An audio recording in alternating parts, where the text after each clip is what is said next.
बहुत ही सम्मान के योग हरियाणा प्रदेश के मुख्यमंत्री श्री नैब सिंह सैनी जी, भारतीय जनता पार्टी के प्रदेश अध्यक्ष श्री बड़ौली साहब और शोक में डूबे चौटाला परिवार के सभी सदस्यगण, भिन्न भिन्न राजनीतिक दलों से संबंध रखने वाले सभी नेतागण और चौटाला साहब की नीतियों में विश्वास रखने वाले सभी साथियों और भिन्न भिन्न सामाजिक संगठनों से जुड़े हुए गणमान्य साथियों, सृष्टि का एक नियम है कि जो भी इस दुनिया में आता है, जो भी प्राणी, उसे एक दिन निश्चित रूप से जाना होता है।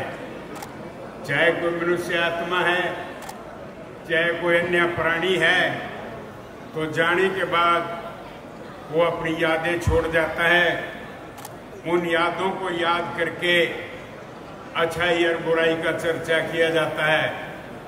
तो दोस्तों, माननीय चौटाला साहब आज हमारे बीच में नहीं हैं।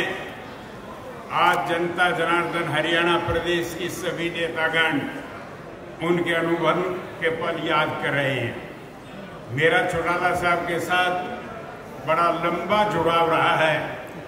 सन 1975 से लेकर के आज तक मैं माननीय चौटाला साहब के साथ जुड़ा रहा हूं। मेरे को अच्छी तरह से याद है कि जब 1975 में रोड़ी का चुनाव लड़ा था।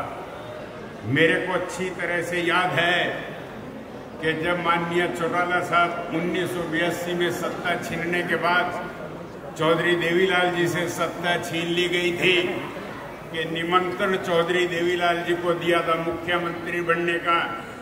उस समय इंदिरा गांधी देश की प्रधानमंत्री होती थी और एक दिन पहले किसी अन्य व्यक्ति चौधरी भजनलाल जी को हरियाणा प्रदेश का मुख्यमंत्री बना दिया गया था।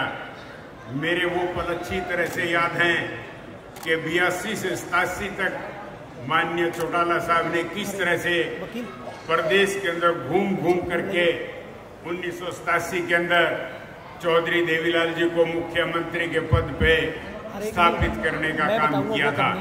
दोस्तों, मैं बड़े लंबे समय तक चौटाला साहब के साथ प्रदेश भर में घूमता रहा हूं। चौटाला साहब को घूमने की बहुत शौक था।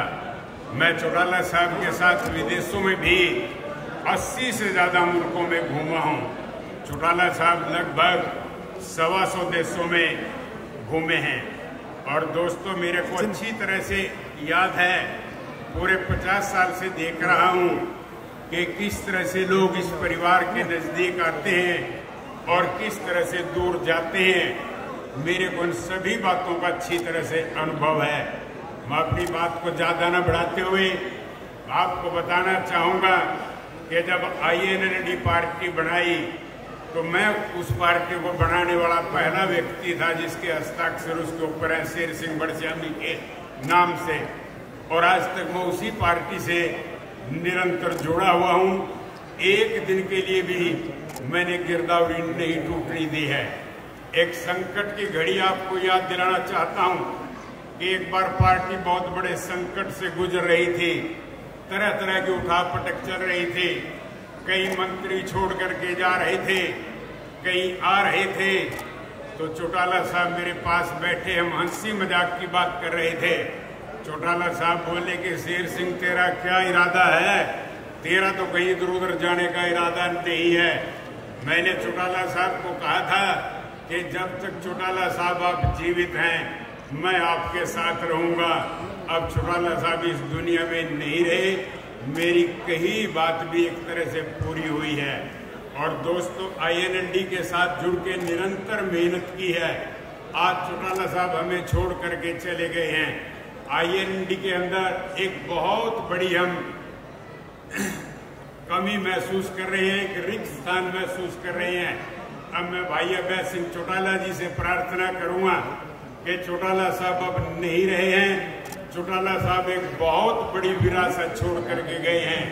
ये जनता रूपी पूंजी आपको दे करके गए हैं। अब आपकी जिम्मेवारी बनती है कि हरियाणा प्रदेश में घूम घूम करके जनता जनार्दन को साथ लगा करके इंडियन नेशनल लोकदल पार्टी का रुतबा बनाने का काम करें। जनता आपके साथ है। आपने चौटाला साहब की बहुत सेवा की है। मैंने चौटाला साहब की जवानी भी देखी है, मैंने चौटाला साहब का बुढ़ापा भी देखा है। जब अभय सिंह चौटाला जी लोकसभा का चुनाव कुरुक्षेत्र से लड़ रहे थे तो अभय सिंह चौटाला मेरे पास ही रुकते थे, लेकिन रात को चौटाला साहब से बात करते थे। चौटाला साहब की तबीयत उन दिनों बड़ी नासाज चल रही थी। 2 बार रात को जाकर के उनको मिल के भी आए। बुढ़ापे में बड़ी भारी सेवा अभय सिंह चौटाला जी ने की है।